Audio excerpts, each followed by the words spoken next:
You're listening to SM Media.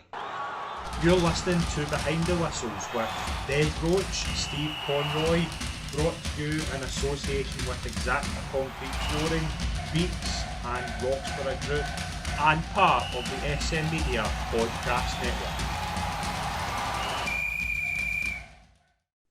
Hi folks, and welcome to a new episode of Behind the Whistles, part of the SM Media Podcast Network. I'm Scotty Pike. It is always a pleasure to be hosting, and it's a delight to be joining the show permanently. I'm looking forward to doing this full time with the guys. First of all, it's a pleasure to welcome Steve Conroy.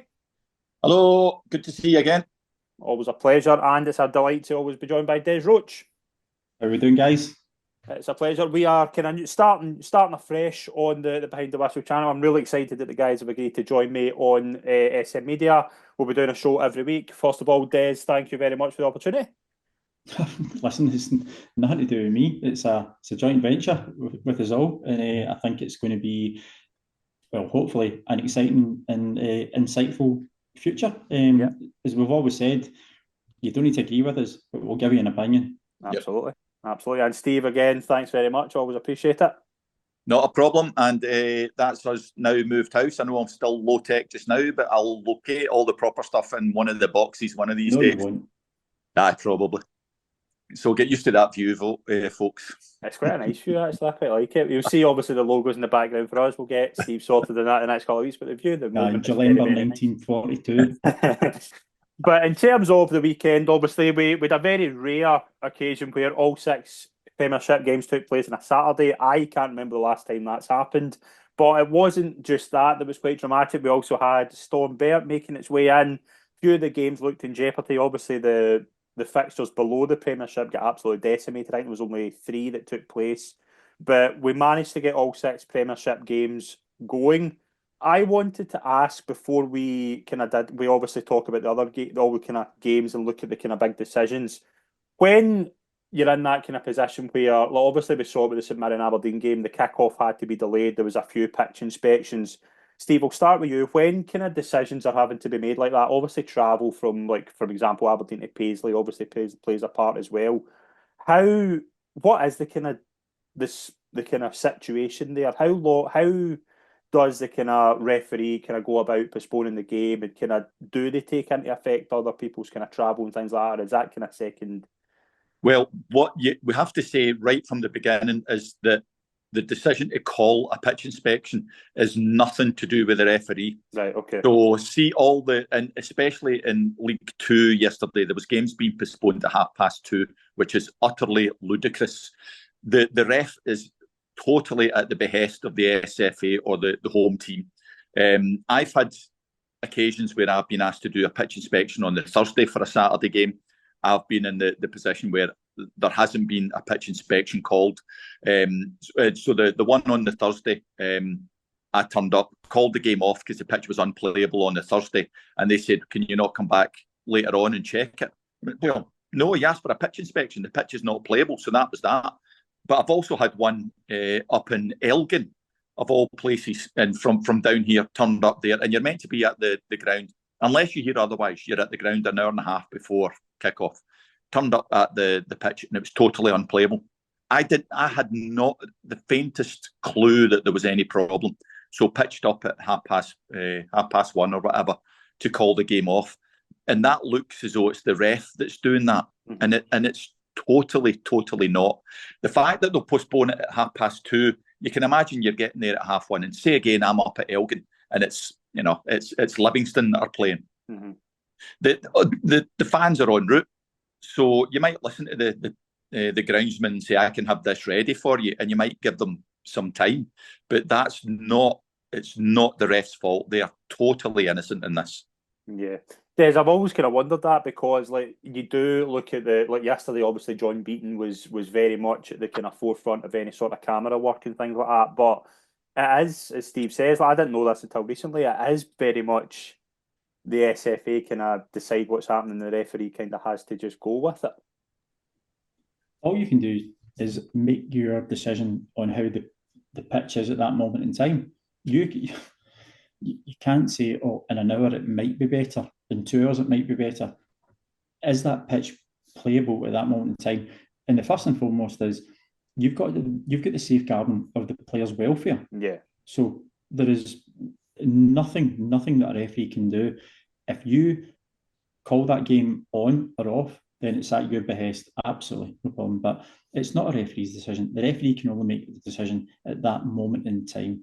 And it's just unfortunate. Yesterday was obviously Aberdeen having that travel. And it's not just Aberdeen, the players.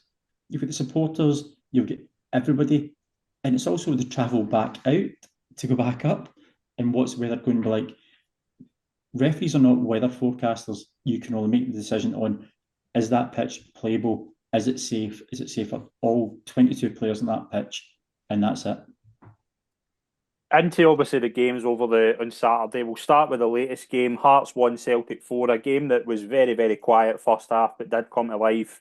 Celtic, I thought, were excellent second half. Obviously, double from Ida, goals from Kuhn and Kyogo. But we did have a couple of incidents involving the officials. We'll start with, came to life towards the last 10 minutes. We'll start first of all. Celtic got a penalty for their fourth goal. It looked to me very much a lazy challenge by Grant. Just I think tiredness kick in. Forrest did quite well with his feet. Obviously, the referee gives a penalty. Steve, any complaints with the penalty decision? No, none at all. Nope. Stephen called it quickly, called it confidently. Nope, not a problem. And Ida dispatches it quite comfortably, gives Celtic a 4-1 victory. Obviously, a brilliant weekend for them, puts them 3 clear of Aberdeen and obviously 11 clear of Rangers. So, big result for them. But Des, obviously, you didn't even know about this until we'd spoke about this. There was an incident towards the end of the game where it looked as if the assistant referee just seemed to run up the park. Now, nobody knew what had happened. And the fourth official just obviously had to run up the park as well, do whatever he needed to do. And it took about a 4-minute delay in the game. It meant 7 minutes added on late. It all came to life at the end of the game, but there was a few people wondering what the kind of situation is there, because I think a lot of people, and I've got to say myself included, thought if that situation happens, and I have seen a couple of times a linesman or a referee fall injured and the fourth official has to take over, I thought it would just be a case that the fourth official would just go in the position, but there's a lot more to it, Des, than that. Yeah, unfortunately there is. I was fleeting in and out of the game yesterday. I was watching bits and pieces. But what people got to realise is the referees wear communication kits, and that's how they converse, and that's how they come to the decisions that are happening on the field of play. So obviously the assistant referee who unfortunately got injured, he's got to come off. They've got to swap whatever technical equipment they have. The fourth official's got to get ready in that short space of time. So if you think about it, 4 minutes isn't really that long considering what has to happen behind the scenes. Yes, it's frustrating for the players and the management and the supporters, but it's not just as quick as, right, you jump on, take that flag, and you go with it. There's far more behind it, unfortunately. So I think 4 minutes was probably about as quick as you'd expect. You've ever had anything like that before? I remember it being in a game. I think it was I think it was a Rangers game in the lower leagues. I remember seeing it. I think it took about a similar level of time. Have you ever had an experience like that? Personally, Not I've never had anything, thankfully. There's been a few times I've wished Steve would come off with a torn hamstring or a pulled calf. Likewise. Yes. But and the supporters are probably thinking the same. I've thought about chucking a sickie a couple of times, but no, it's never happened. In terms of obviously the results, Celtic obviously that kind of gives them a bit of breathing space at the top of the table. The other side of the city, obviously Rangers, difficult afternoon for them. Draw 1-1 at home with Dundee United. There was a couple of VAR checks obviously in this game. Now, one was a goal that was given, one was a goal that was disallowed. We'll start with the Dundee United goal. It took quite a wee while. It took about 2.5 minutes, and it looked fairly straightforward that it wasn't offside. Steve? I honestly don't know, and everybody will know my bugbear is when VAR's involved, it's clear and obvious, so it only takes 1 or 2 looks to decide. I've got no idea how they took nearly 3 minutes to sort out that was onside, clearly onside. Now, I haven't heard anything, but we heard that VAR was a bit dodgy in a couple of places yesterday, and it's been dodgy a few times up to now. So the only thing I can think of is that maybe there was technical problems, because that didn't take 3 minutes to sort out that was onside. That was one look and away you go. So no, they got the right decisions, but I've absolutely no idea why it took so long. And that's what I messaged in on the chat. How the hell can it take that length of time just to say, oh, he's onside? No idea. Des, it was obviously, it looked pretty straightforward that it was a goal, and obviously Dalby gave Dundee United the lead. Obviously, I didn't even see any lines being drawn for it. Was there anything, any reason you can think of that goal took as long to get confirmed? No, I think it was quite baffling, to be honest. It was clearly onside. One look. I don't understand why there was a review for that long. They never even get the referee across. So yeah, I can't fathom it. Can't fathom it at all. It was a perfectly good goal. There was one later on, obviously, Rangers got a goal disallowed just before half-time, I think it was. Connor Barron looked to have handled the ball, and in the build-up, obviously, it meant that Robin Propper's goal was disallowed. Steve, again, this is obviously something that we'll get into later on when we talk about Willie Collum's latest VAR review, because he brings up handball quite a few times. But again, once it touches the player's hand, it's always going to be disallowed, isn't it? Yeah, in that one, it was clearly that was clearly a handball. I know none of us know exactly what handball is, but that is handball. His arms out away from his body, and to be fair, nobody made much of a dispute of it. So even in this time of transparency, I think that one was clearly offside. In the old days, and Des and I always bang on that the only decider for handball should be whether it's deliberate or not. In that case, if that ever comes back, then I'm not giving that as a handball because I don't think he meant it. But intent doesn't matter just now. So yeah, that was a clear handball. And Des, I've seen boos at half-time quite a few times at Ibrox, and it's usually towards a referee, but it's not the case at the moment. Unfortunately, it's not. I'll go back to Steve. I am giving that a handball every day of the week. The bit for me was, why did he allow play to continue and then a potential goal being scored? If that's happened, I'm quite surprised Don didn't just give it there and then. Because as soon as that happens, you know there's a goal going to be scored, and then it will come back. Regarding the boos, I think Philip, come on, I'm not a manager anymore.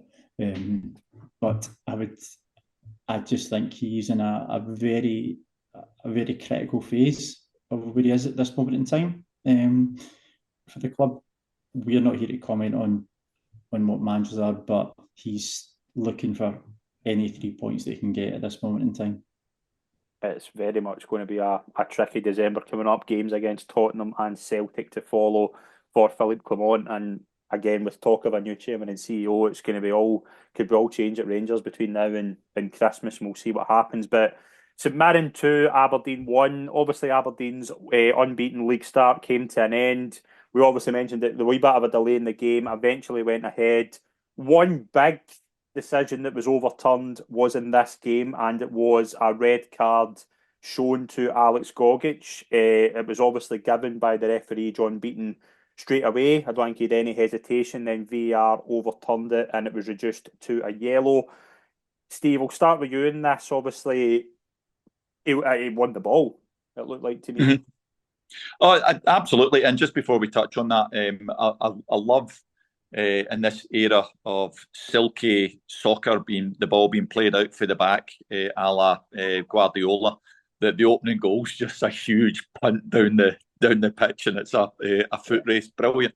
The sending off, there is absolutely no doubt at all that John Beaton saw Gogic launching himself into that, studs up and catching forgive me, I can't remember the other player. John saw that and gave the red card. He was absolutely convinced. Obviously he saw it wrong, but we've all done these things. We've all seen it.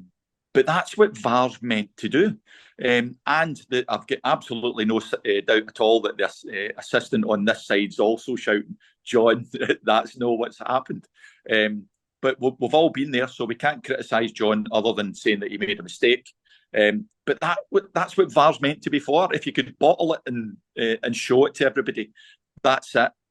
John, go and have a look. John goes and has a look and goes, oops, made an arse of that, reversed it. That's how it's meant to work.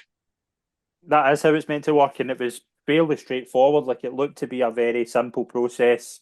There's for it to be overturned. I'm with Steve. I do think that Beaton just sees it as he is kind of without control, but he does win the ball. Therefore, it isn't a red card.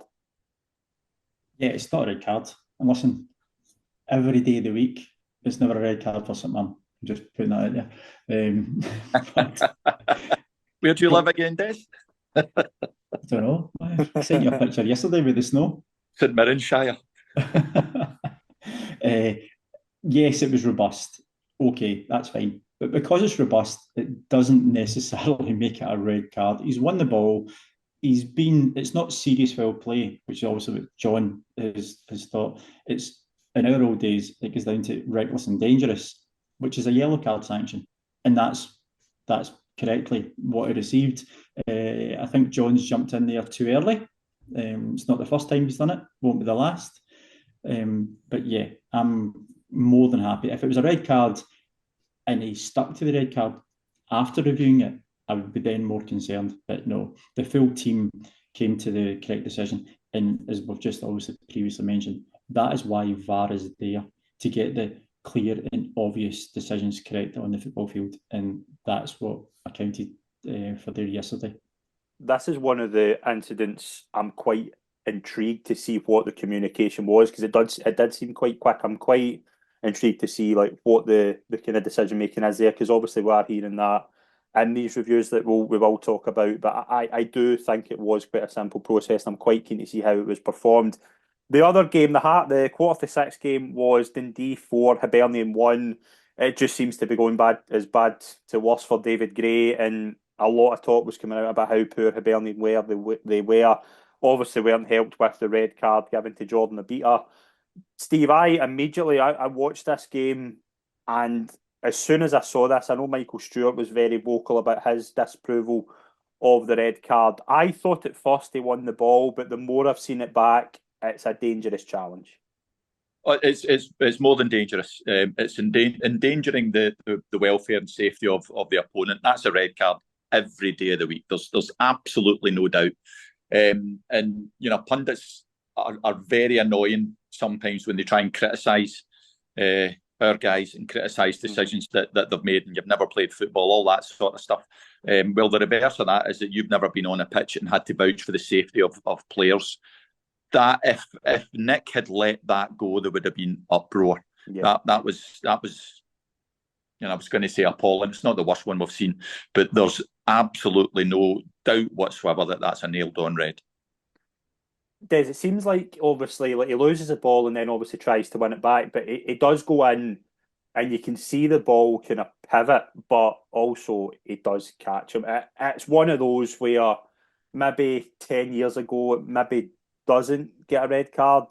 Like, I don't think VAR, the reason that VAR obviously doesn't get involved is I think it knows it's clear, it's normal, it's the referees get no there's no reason to disallow that. Yeah, well, Nick was in close proximity to it. He's seen it. I don't think for a minute that Jordan Abita has went in to endanger the player.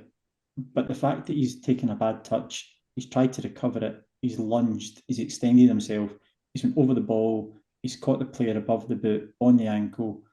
It's serious foul play. It doesn't matter the intent, it's the actual contact and the lunge that's done it. Unfortunately for Hibernian, they've obviously come out on the wrong side of it again. But it's a red card, and Nick was entirely correct to show the red card for it. But that kind of move is one that we're always on the lookout for. Was it Frank Worthington, I think, used to say of modern players that they can trap a ball further than he can kick it. It's typical of that move where the first move is a complete miscontrol by the player and it goes in front of him. The second move is him lunging to get to the ball. It's amazing how often that happens. But no, I say it again, that there'd been uproar if Nick hadn't given that as a red. Steve, I'm just more concerned that you're bringing up Frank Worthington in 2024. Not a name I've heard in a while. I've never progressed beyond that. Quite clearly. I never shall. With two other games, obviously, I wouldn't say there was any major decisions in the St Johnstone 1 Kilmarnock 0 game. Brilliant header from young Mackenzie Kirk. Obviously, big result for St Johnstone. Nothing jumped out to me in that game, is there? Nothing. No. That was one of those. It was just kind of was won by a 1 goal game. That's the kind of game Des would have been comfortable refereeing. Hey, listen, I'm quite comfortable refereeing 5-a-sides with my kids. I'm all right with that. That's one of the ones you'd be comfortable refereeing. I can imagine that been a tough day though, going up to Perth on a day like that if you were from Ayrshire. But Motherwell went to Ross County, a big result for Ross County, 2-1 win. Motherwell had a goal disallowed. It was an offside for Zach Robinson. No, Motherwell, the goal was given. The goal looked to be fairly fine, but there was a chat of offside. It took about a minute and a half to get. I didn't see any lines drawn. It looked all right to me. Is anybody get any issues with it? It was the same as the other one. Looked very comfortably onside. So I don't know. All right, it was maybe a minute-ish, but still don't know why it took so long. It looked fairly comfortable. Yeah, it was fine for me. Yeah, don't really see anything that meant that goal would be disallowed. But obviously that meant there was all 6 games kind of went pretty smoothly considering the weather. But we did obviously before that have Willie Collum's latest VAR review. Spoke about a few things. There was a couple of things I wanted to touch on. I thought the explanation of the Duke handball was excellent. I thought the way they just covered that. I don't know what your thoughts are in that, but the way that was covered, there was obviously a couple of incidents in that goal. There was maybe an offside. It looked as if the Celtic player maybe had put it in before that. Like, Steve, I do think this VAR review, and again, I'm not the biggest Willie Collum fan, as people will know, but I think it is a good thing he's brought here. Like, just this introduction of explaining VAR decisions. Like, it is bringing a wee bit, something we can talk about as well. I think it's quite a good thing they brought in here. Yeah, I'm saying slightly hesitantly, because he's still, and people know our opinion on it, and I think we'll still call it Wullievision, will we? It's still, in this new era of transparency, it's still, the independent panel that they have. We don't know who's on it, and it seems as though it's still influenced a bit by Willie. So I'm not entirely sure how independent it can be. I don't understand some of the decisions and how they arrive at their conclusions. But do you know what? There's no problem that doesn't benefit from being out in the open.